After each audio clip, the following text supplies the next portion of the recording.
Meu nome é Dona Elza, tenho 76 anos e nasci em Paraguaçu, interior de Minas Gerais. Foi ali, entre ruas de terra, cheiro de pão caseiro e roupa secando no varal, que vivi quase minha vida inteira. Conheci meu marido ali, casei na igreja do bairro, plantei meus pés e criei meu único filho, o Rogério. Uma vida simples, mas cheia de dignidade. E como toda mãe que ama demais, eu dei tudo o que tinha. Fui mãe, pai, enfermeira, professora, cozinheira, tudo em uma só. Acordava antes do sol, lavava roupa no tanque com a mão gelada, guardava moedas no fundo da lata de arroz para comprar os livros da escola. E mesmo assim, sorria, porque ver o Rogério crescer saudável e esperto era a minha maior alegria. Ele era um menino doce, daqueles que colhiam flor no quintal e faziam cartão com papel de pão. Me chamava de minha rainha. Dormia abraçado na minha saia quando tinha medo de trovão. Mas o tempo não perdoa nem as lembranças mais bonitas. E ele passou rápido demais. Rogério cresceu, foi estudar fora, se formou e aos poucos foi se transformando em alguém que eu mal reconhecia.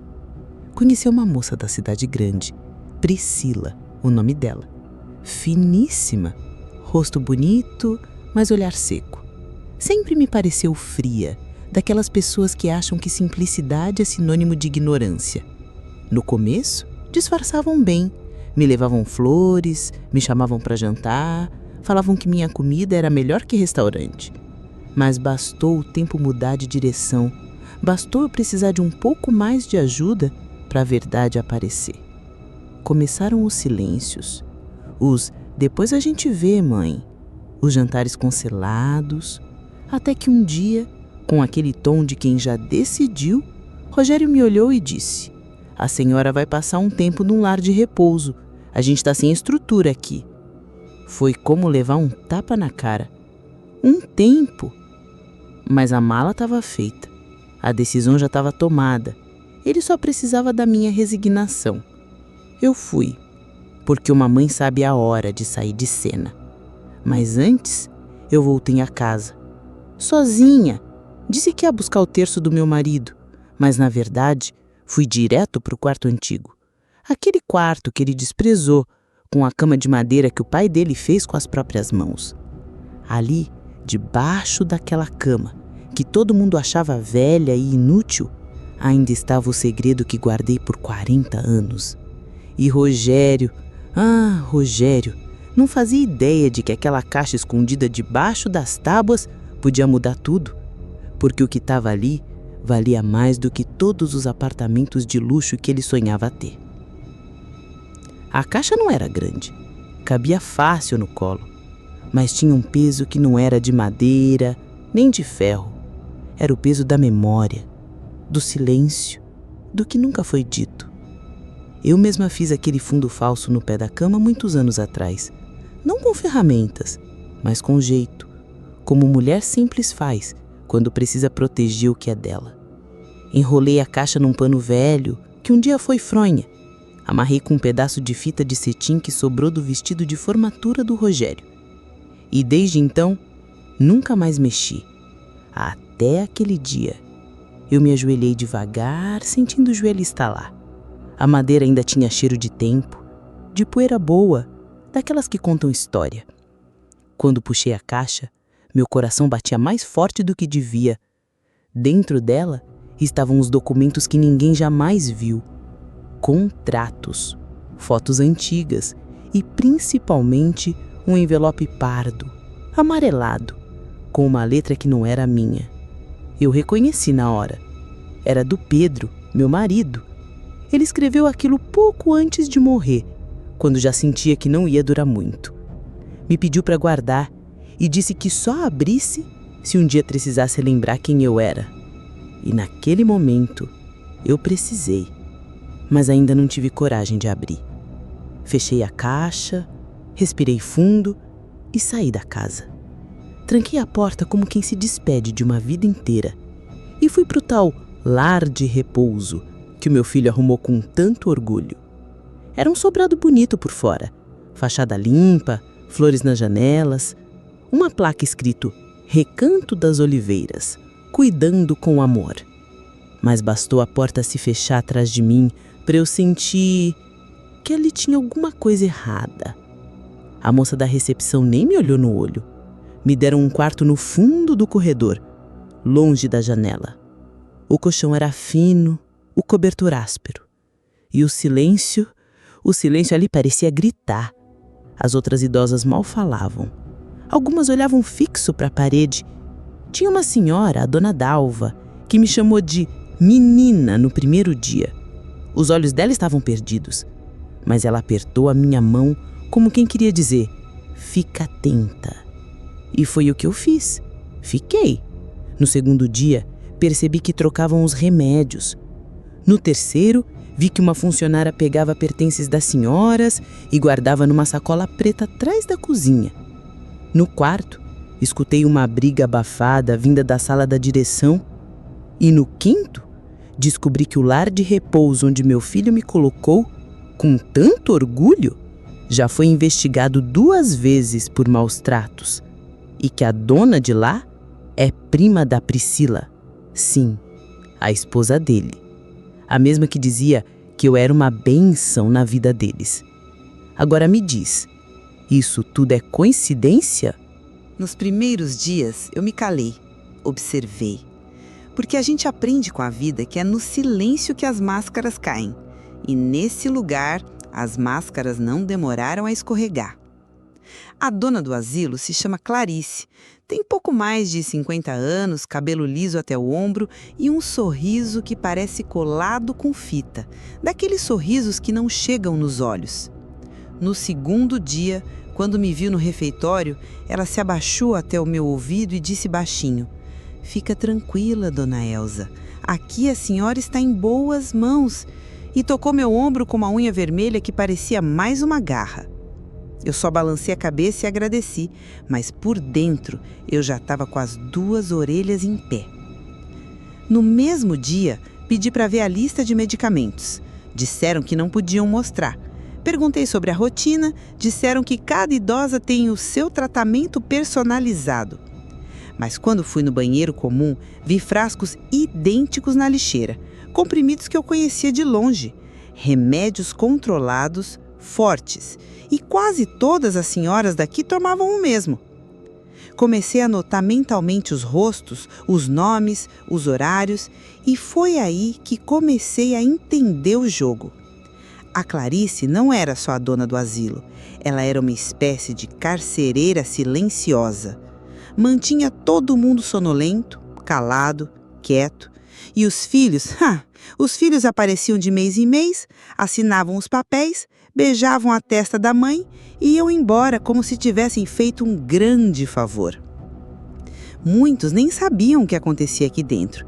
E eu tinha sido jogada nesse lugar como quem joga um móvel velho fora.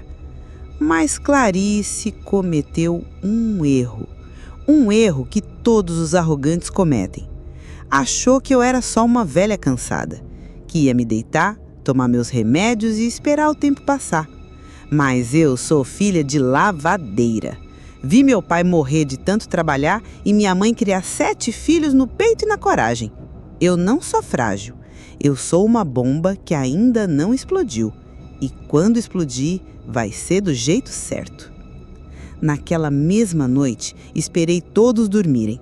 Abri a minha mala, tirei a caixa que escondi com tanto cuidado, sentei na cama e respirei fundo. Abri o envelope de Pedro. As mãos tremiam. O papel estava amarelado, com o cheiro dele ainda ali. E o que ele escreveu mudou tudo.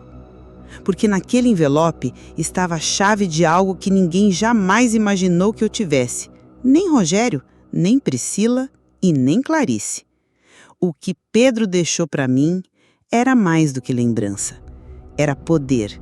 E eu ia usar. Mas precisava de um plano. E para isso, eu precisava fingir que ainda era só mais uma velha esquecida. A carta do Pedro era curta, mas certeira. 3 parágrafos que valiam mais do que qualquer testamento. Ele dizia que nos anos 80 investiu o dinheiro da venda de um terreno da família num negócio que ninguém da cidade acreditava. Títulos bancários de uma instituição nova, digital. Algo que parecia maluquice na época. Mas o Pedro, ele era calado, mas visionário. Quando adoeceu, me contou por alto que aquele dinheiro cresceu, foi reaplicado por um contador de confiança e que um dia, se tudo desse certo, poderia virar a nossa segurança. Só que ele tinha medo. Medo do Rogério, que já mostrava sinais de ambição. Medo da Priscila, que vivia perguntando sobre os bens da família. Então ele escondeu tudo e, antes de morrer, deixou o nome do banco, o número da conta e uma senha. Tudo escrito à mão. A conta ainda estava ativa. O valor exato eu ainda não sabia, mas uma frase no fim da carta me calou por dentro. Se um dia o amor se transformar em interesse, use isso para proteger a si mesma. Na manhã seguinte, me olhei no banheiro compartilhado, me vi diferente. Não como a idosa que eles queriam que eu fosse, mas como a mulher que eu fui a vida inteira. Só que agora, mais perigosa. Vesti minha roupa mais simples, penteei o cabelo bem devagar e fui tomar café com as outras. A maioria ainda estava grogue, mas Dona Dalva, a que me chamou de menina, estava acordada olhando para a janela com um olhar perdido e esperto ao mesmo tempo. Sentei ao lado dela, ofereci um pedaço do meu pão e perguntei: Dona Dalva, a senhora lembra o que fazia antes de vir para cá? Ela demorou, respirou fundo e respondeu baixo. Eu era costureira, fazia vestido para gente rica. Até a Clarice usar meu nome para abrir um empréstimo e me trazer para cá. Foi ali que eu entendi que eu não era a primeira. Talvez não fosse a última. Clarice tinha um esquema. Pegava senhoras sem família ou com filhos distantes, dopava, explorava, usava o nome delas para fazer empréstimos, movimentar pensões e tudo com aparência de cuidado. A tal Recanto das Oliveiras era fachada, um lugar onde se vendia abandono embalado como carinho. Naquela noite, escondida embaixo do cobertor, eu escrevi meu plano numa folha do próprio bloco do asilo. Iria pedir uma visita do Rogério, fingindo saudade. Durante a conversa, insinuaria que precisava resolver pendências bancárias do Pedro. Iria observar cada reação. Se ele mordeu o anzol, eu saberia. E se não mordesse, eu saberia também. Mas antes disso, eu precisava de provas. Então, na noite seguinte, me esgueiei até o final do corredor, perto da sala da direção. Vi Clarice trancando um armário com pastas e caixas. E o mais importante, vi onde ela guardava a chave. Meu plano começava naquela noite. Eu tinha 76 anos, a coluna torta e um histórico de pressão alta. Mas tinha também o que Rogério e Priscila nunca teriam: o tempo, a verdade e a paciência de uma mãe ferida. No domingo à tarde, vesti meu melhor vestido, aquele azul marinho com flores miúdas que usei no batizado do neto. Passei perfume, ajeitei os cabelos com grampinho dourado e pedi à cuidadora que chamasse Rogério. Disse que estava com saudade, que queria vê-lo. Era mentira. Mas era uma mentira com objetivo. Ele chegou no fim do dia, como quem vem por obrigação. Terno alinhado, celular na mão, beijo na testa sem olhar nos olhos. Tinha pressa. O mesmo homem que um dia me chamava de rainha, agora perguntava se eu estava me adaptando direitinho ao ambiente.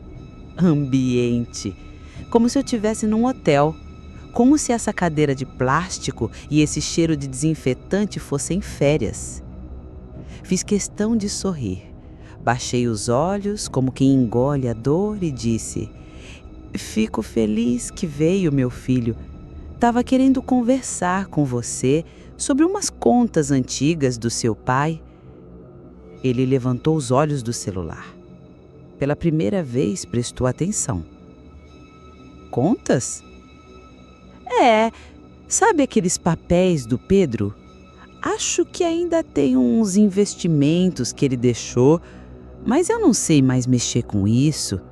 Queria que você me ajudasse a resolver antes que algum banco pegue para si. O olhar dele mudou. Fincou os olhos nos meus como se tentasse adivinhar o que eu estava escondendo. E por que não me falou antes? Porque só achei os papéis agora. Estavam guardados. Seu pai era muito reservado. Ele coçou a nuca, perguntou em qual banco.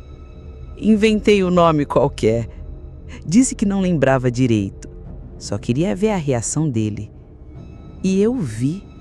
Vi quando ele disfarçou um sorriso. Vi quando ele digitou algo no celular, talvez mandando mensagem para Priscila. Vi quando o olhar dele deixou de ser de filho para virar o de um homem de negócios. A senhora trouxe esses papéis? Ele perguntou. Estão no meu quarto, mas preciso que você venha outro dia com calma. Talvez me leve para almoçar fora daqui, sabe, um dia só nosso, como antes. Ele fingiu pensar, concordou, prometeu que voltaria no próximo fim de semana. Me abraçou, mas agora com mais força. E quando saiu percebi, a isca estava lançada e ele mordeu. Naquela mesma noite, fui até o quarto da dona Dalva e sussurrei. Eu vou derrubar essa mulher, mas preciso da sua ajuda. Ela me olhou, olhos marejados, e disse, me diz o que fazer.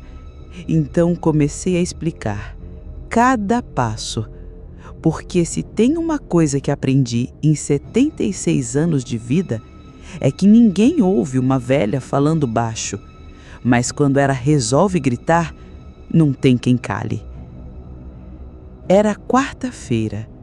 O cheiro do almoço subia pelo corredor. Arroz, feijão e frango desfiado, como sempre. Mas eu não tinha fome, tinha foco. Esperei o barulho dos talheres, o rádio da cozinha tocando modão e os passos apressados das cuidadoras indo de um quarto para o outro. Quando tudo ficou calmo, me levantei. Devagar, como quem vai ao banheiro, mas com o coração acelerado como se eu tivesse 20 anos de novo. A chave que eu precisava estava dentro do armário de produtos de limpeza, no fundo do corredor. Vi Clarice guardando ali 2 dias antes, logo depois de revisar as pastas da direção. Usei um grampo de cabelo para abrir o armário. Um truque que aprendi com meu irmão mais velho quando a gente invadiu o galinheiro da vizinha para roubar ovos. Peguei a chave e fui direto até a sala da administração. Meus passos não faziam barulho, só o som da respiração pesada. Abri a porta devagar. A sala tinha cheiro de tinta velha e perfume doce demais. Clarice tentava esconder o mofo com aromatizante, mas o que tinha ali dentro ninguém disfarçava. No armário do canto, pastas com nomes e fotos. Dava para ver as etiquetas. Jandira L. da Costa, Anésia M. Ribeiro, Dalva L. Assunção. Era isso mesmo. Cada idosa ali tinha um processo, um dossiê. Dentro das pastas, cópias de RGs, CPFs, comprovantes de endereço, extratos bancários e autorizações de empréstimos com digitais no fim das folhas. Tudo assinado, tudo legalizado, mas claramente forjado. Peguei a pasta da dona Dalva. Lá constava um empréstimo de R$58 mil, feito em nome dela 2 meses após ser internada, mas a assinatura era completamente diferente da dela. Quem fez aquilo sabia falsificar documentos, sabia se esconder atrás de instituições sérias.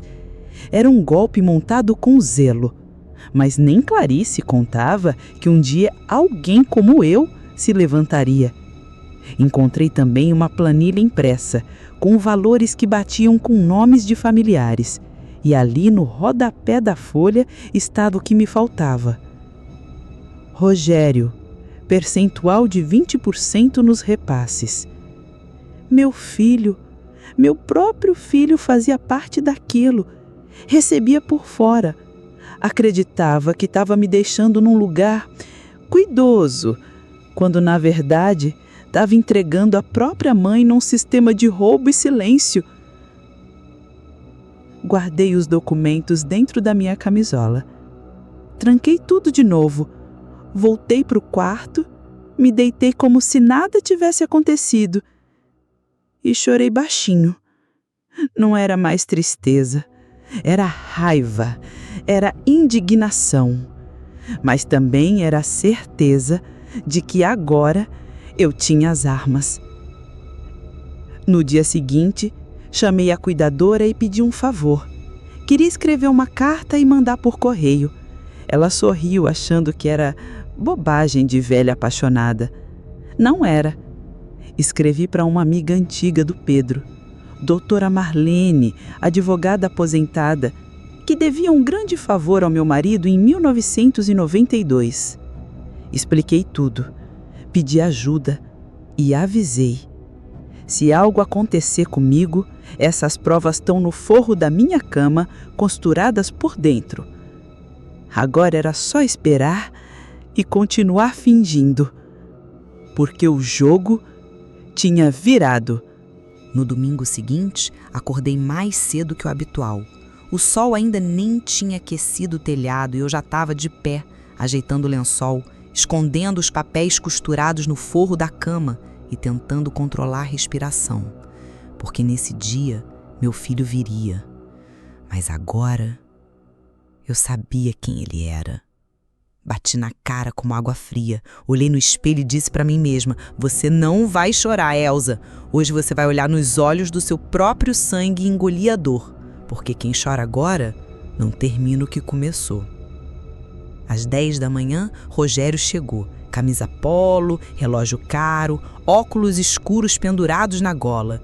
Entrou sorrindo, trazendo uma sacola com bolachas, um suco de caixinha e um vaso de flores artificiais, como quem faz visita em cemitério. Oi, mãe, como você tá, hein? Tá se alimentando direitinho? Disse ele, sentando ao meu lado. Melhor agora, meu filho. Respondi. Você trouxe os papéis que falei? Ah, então, sobre isso, eu queria primeiro dar uma olhada nesses investimentos do papai. Sabe como é, né? Tem que ver o valor, como transferir, essas coisas. Fiz cara de confusa, fingi que esqueci o nome do banco, que confundi números e percebi. Ele estava impaciente, esperando que eu entregasse tudo de bandeja. Enquanto falávamos, Clarice apareceu na porta do salão disfarçando, mas seus olhos estavam duros, analisando cada gesto. Quando ela percebeu que eu e Rogério cochichávamos, apertou os lábios e sumiu pelo corredor. Eu sabia. Ela sentiu o cheiro do perigo. Continuei a enceação. Filho, você me ama, né? Perguntei, olhando direto nos olhos dele. Claro, mãe. Que pergunta é essa? Porque, às vezes, eu sinto que você se envergonha de mim, como se eu fosse um peso. Ele se calou.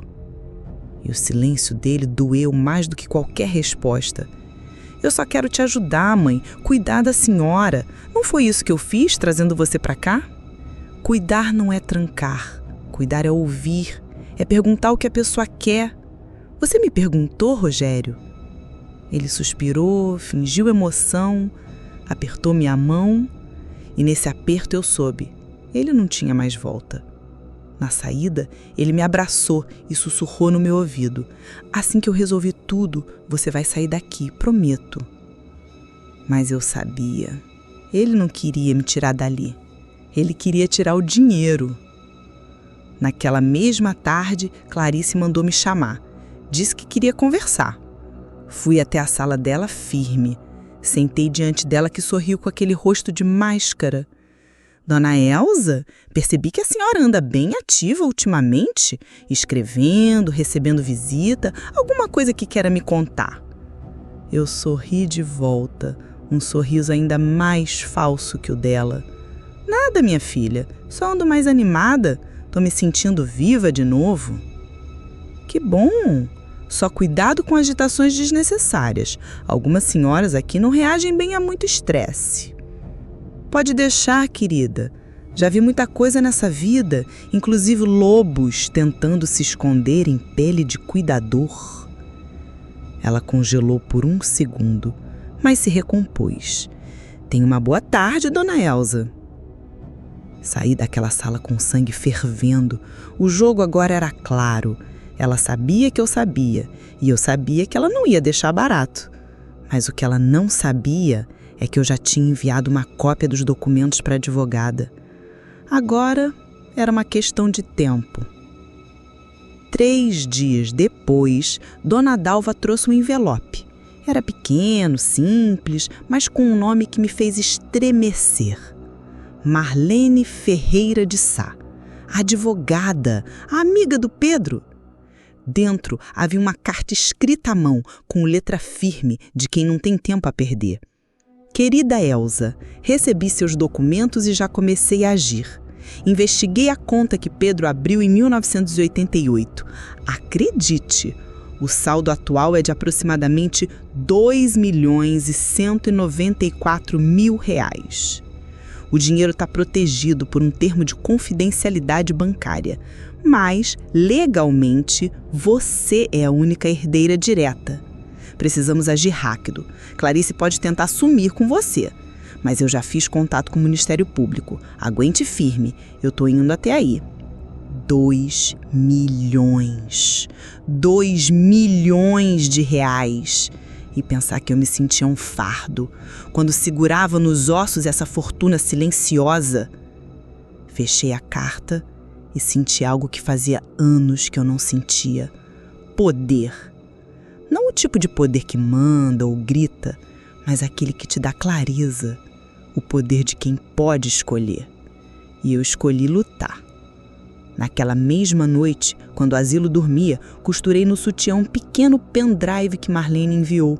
Nele estavam os documentos escaneados, o dossiê de Clarice e os comprovantes da conta bancária. Se algo me acontecesse, aquele pendrive ia direto para o jornal da cidade.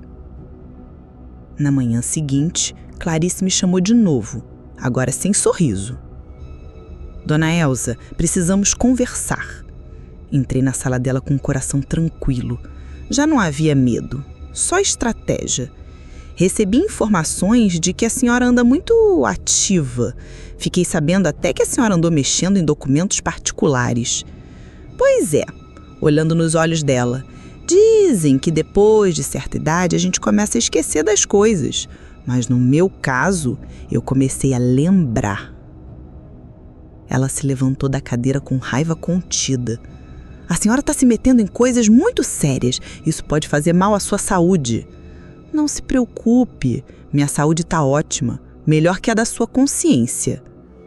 Ela trincou os dentes. Vai ser uma pena se o seu filho descobrir que a senhora está delirando, acusando gente de bem. Já descobriu e vai descobrir mais. O nome dele também está nas planilhas, lembra? Ela empaleceu por um segundo, vacilou. A senhora não tem provas. Tenho mais do que isso. Tenho tempo, tenho gente lá fora que me ama, mesmo que em silêncio, e tem uma coisa que você nunca vai ter. Clarice, uma alma limpa. Saí da sala sem olhar para trás. Dona Dalva me esperava no corredor. E agora, Elsa? Agora, a gente vai esperar a tempestade, mas dessa vez a gente está com guarda-chuva. Naquela noite, antes de dormir, segurei o retrato do Pedro e sussurrei. Não deixe eles vencer, meu bem. Nem você, nem eu, nem as outras. E pela primeira vez em anos, dormi em paz. Porque sabia que a vingança da vovó silenciosa estava só começando. Era uma sexta-feira nublada. O tipo de dia em que até o céu parece segurar o fôlego. Às 10 em ponto, a campainha do asilo tocou. Clarice foi atender, de salto alto e batom vermelho, como sempre fazia quando alguém de fora aparecia. Mas, quando abriu a porta, e deu de cara com Marlene Ferreira de Sá. A postura dela mudou. O sorriso virou tensão. A respiração ficou curta. Pois não? A senhora é? Doutora Marlene, advogada. Estou aqui para falar com uma residente, Elza Maria do Carmo. Infelizmente, visita só com autorização antecipada. Eu tenho autorização judicial e, se quiser que eu leia em voz alta, eu posso fazer isso na frente dos outros idosos. Clarice arregalou os olhos, engoliu seco. E sem dizer mais nada, apenas apontou o caminho com um gesto contido. Eu estava sentada no pátio, sob uma sombrinha de plástico, quando Marlene apareceu. Sorriso discreto, olhos firmes e a pasta preta de couro junto ao corpo. Quando ela se aproximou, eu me levantei com dificuldade. Ela segurou minha mão com delicadeza. Você fez tudo certo, Elza. Agora é comigo. Entramos no refeitório vazio. E em poucos minutos, mais 2 pessoas chegaram. Um homem e uma mulher. Ambos de terno, portando crachás do Ministério Público. A partir dali, a conversa não foi mais cochichada. Foi documentada. Estamos aqui sob denúncia formal de desvio de fundos, estelionato, falsidade ideológica e apropriação indébita. Precisamos acessar os arquivos internos da instituição, disse o promotor. Clarice surgiu, agora pálida, tentando argumentar. Isso é um absurdo. Essas senhoras são frágeis. Algumas nem sabem o que dizem. Marlene apenas tirou o pendrive da bolsa e entregou à equipe. Aqui está tudo. Assinaturas falsas, extratos, planilhas com nomes de familiares envolvidos, inclusive o do Sr. Rogério Machado do Carmo. Os investigadores não perderam tempo. Em minutos abriram a sala da direção, pegaram os arquivos, fotografaram tudo. E à medida que os nomes eram confirmados, Clarice começou a tremer. Tentou se afastar, tentou culpar uma antiga funcionária, tentou, mas não havia mais onde se esconder. Do corredor observei ela ser levada até uma das salas, onde precisaria prestar esclarecimentos. Quando passou por mim, ainda tentou manter a pose. A senhora não sabe o que está fazendo. Sei sim, estou fazendo o que ninguém teve coragem. Estou gritando por todas nós. No final do dia, Clarice foi levada. Os documentos foram recolhidos e o juiz local foi acionado para o bloqueio imediato das contas da instituição. Antes de ir embora, Marlene me abraçou forte.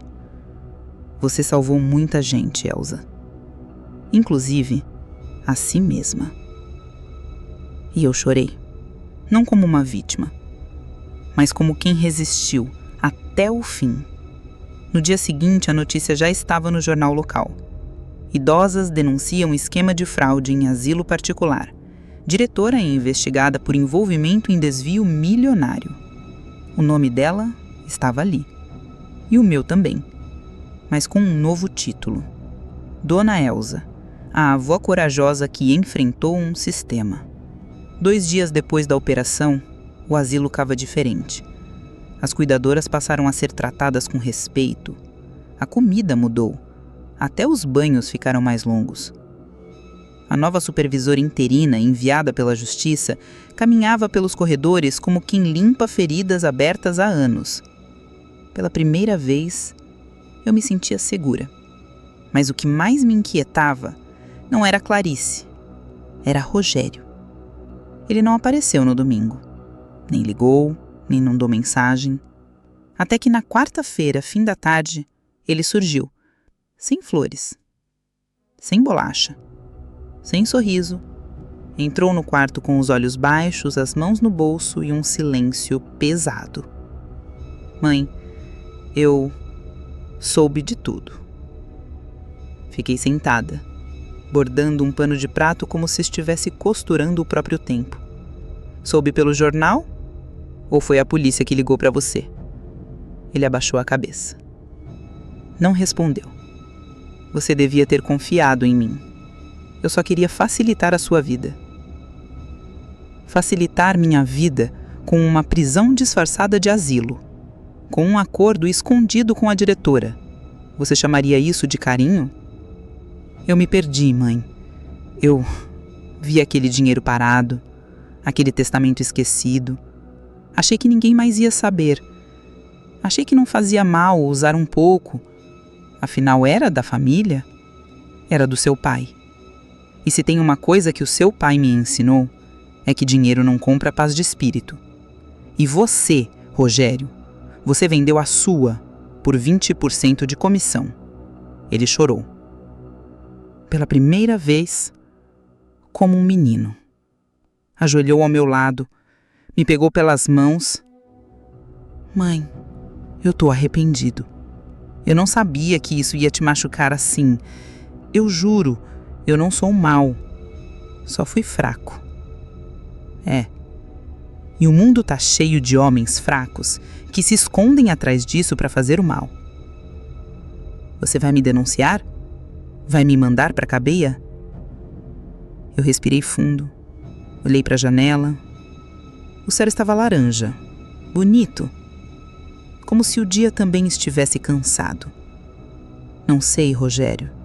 Quem decide isso agora é a justiça. Não sou eu quem vai te condenar, mas também não sou eu quem vai te proteger. Ele abaixou a cabeça. Pela primeira vez, entendeu que ali ele tinha perdido. Ficou em silêncio. Depois se levantou. Eu te amo, mãe. Apesar de tudo, eu te amo. Eu também te amo, Rogério. Mas não confundo amor com cegueira. E é por te amar que deixei você cair com as próprias escolhas. Ele saiu do quarto com passos pesados. E eu voltei ao meu bordado. Ponto por ponto, linha por linha. Cada costura era uma cicatriz. E cada cicatriz, uma história. Fui usada, traída, esquecida. Mas no fim, fui eu quem escreveu o último capítulo. E se hoje me perguntarem se eu me arrependo de ter enfrentado tudo isso, eu digo: me arrependo só de ter esperado tanto. Porque uma coisa é certa: nunca subestime uma vovó em silêncio. Ela pode estar planejando a sua queda. Essa foi a minha história. Uma história de silêncio, de espera, mas também de força. Porque às vezes, minha filha, quem você vê quietinha num canto não tá esquecida, não. Tá só observando, guardando, esperando a hora certa de agir. E se tem uma coisa que essa vida me ensinou, é que a verdade sempre aparece. Nem que seja contada por uma velha sentada num asilo, com um coração cheio de mágoas e a cabeça cheia de lembranças. Agora me diz você, que ficou comigo até aqui, o que você faria no meu lugar? Perdoaria esse filho ou deixaria a justiça seguir o seu caminho? Deixa nos comentários, porque eu quero saber a sua opinião. E se essa história te tocou de algum jeito, se te lembrou de alguém, compartilha. Porque às vezes, tudo o que uma vovó precisa é ser ouvida.